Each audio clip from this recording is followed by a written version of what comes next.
You are needed here in this country more. Am I right, Mr. Secretary? Hindi ko po pinabayaan ang aking duties even if I go on official travel. And I would like you to know, Mr. Secretary, the Department of Health is not exempt from the issue of corruption. And you were not there yet, hindi pa ikaw eh. Di ba? Hindi pa ikaw eh. But I was told that there were about 600 billion savings. I would like to find out now, how much savings do you have now? I don't think that you will actually like what I'm going to ask. But nevertheless, I have to ask this. You know, kaya sinasabi ko kay Congressman Rufus, pinapalakpakan kayo. Palagay ko hindi kayo makakapalakpak ngayon pag ako nagtanong. No, kaya gusto ko sana si Congressman Rufus pumalakpak na siya ngayon para meron naman ako. Di ba? Pero ito una-una. Alam nyo, the last budget hearing we had in the 19th Congress, you were absent because you were abroad.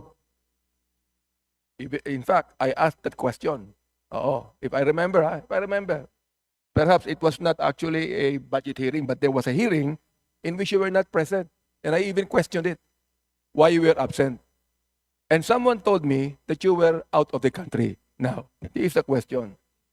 From January to August 2025, you were only in the country the whole month of March. Sa akin dito, Travels ko po, Madam ang Chair, our department travels personnel, are all official. I'm still asking question. Sorry po. Andito, January 17, February 14, you designated Undersecretary Elmer Pulsalan in January 17 because you went to Kingston, Jamaica. No? February 14, you designated Undersecretary and Chief Information Officer Emmy Lisa Perez Yong because you went to Morocco. Oo. In April 3, you designated Undersecretary Achilles Bravo because you went to Geneva. On April 21, you designated Undersecretary Mary Ann Maestral because you went to Washington. August 1, you went to India. All right. Now, ano ibig sabihin nun? Why are you always gone? These are all official travels at ministerial level. Well, I don't Required listen, Mr. Secretary.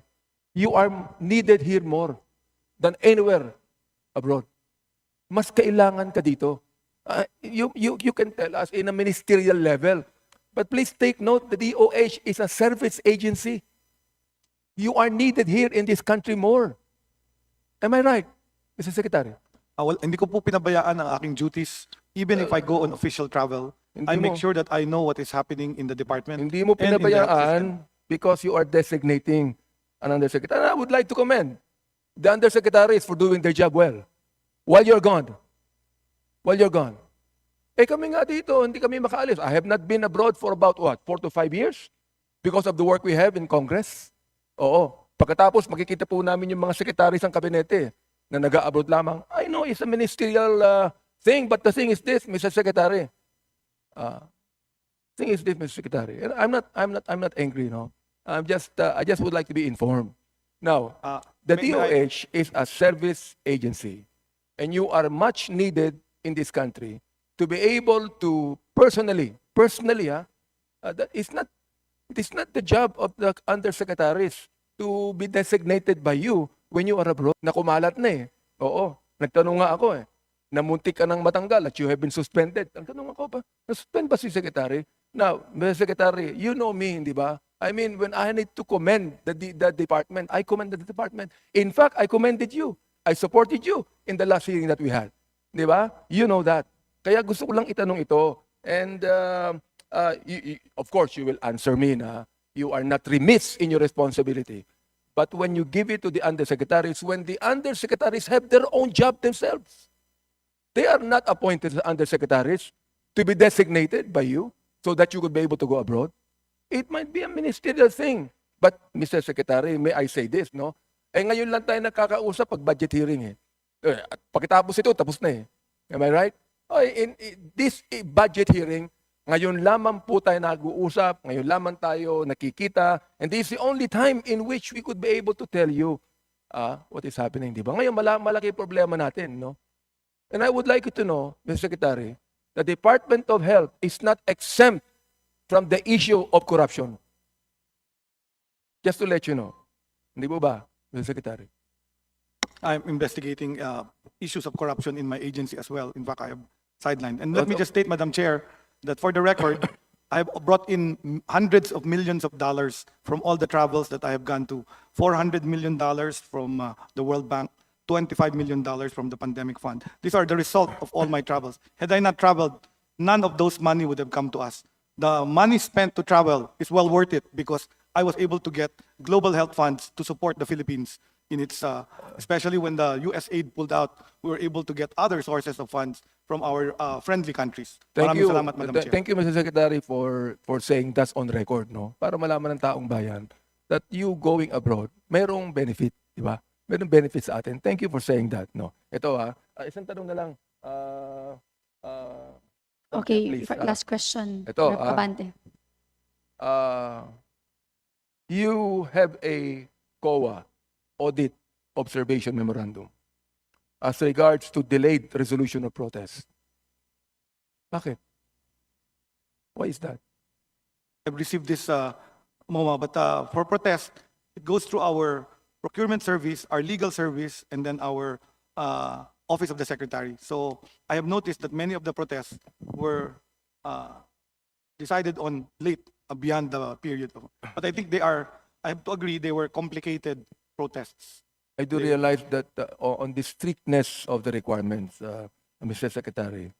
But for example, like the procurement of medicines, no? The number of days delayed nakalagay sa COA, 86 days. Meron pang isa, 99 days. Meron pang isa, 96 days. I'm just wondering about those delays. Sapagkat sinabi rin po ng COVID dito, ito failure to adhere to the prescribed resolution timelines undermines the principles of efficiency, timeliness, and fairness in procurement. For saying that on record, so that the people would be able to know what is the cause of those delays. Now, the COA gave you 4 recommendations, Mr. Secretary, no? Number 1, to strictly observe the 7 calendar days. Number 2, to streamline the internal review process. Number 3, to adopt process improvement strategies. Number 4, to adopt a regular monitoring and reporting mechanism. Yun ang 4, and I think that you have read that, di ba? I hope that we could be able to check this. And perhaps, kasi kinakailangan din naman i-explain nyo eh. And this is the proper time for you to explain that. So these questions is not actually giving doubt to your performance. But this is for you to explain. Sapagkat libo-libo po ang nakikinig dito, to explain to the people, bakit pa nakaganito, bakit nakaganyan. And I'm so glad that you're able to explain that. Meron pa sana akong tanong sa PhilHealth, pero wala na akong panahon eh. So, yun na lamang, Mr. Secretary. And I'm so glad you're still here. I'm so glad you're still a secretary. Maraming salamat. We will comply with your observations and papabilisan po natin yung action on the protest on the calendar days required. Can I Salamat. just ask one question to the PhilHealth, if I may? Total, naghintay naman ako na matagal dito eh. Di ba? Okay, your last Oo. question. Rep. I Abante. waited for I was here for about 4 to 5 hours and waited. PhilHealth,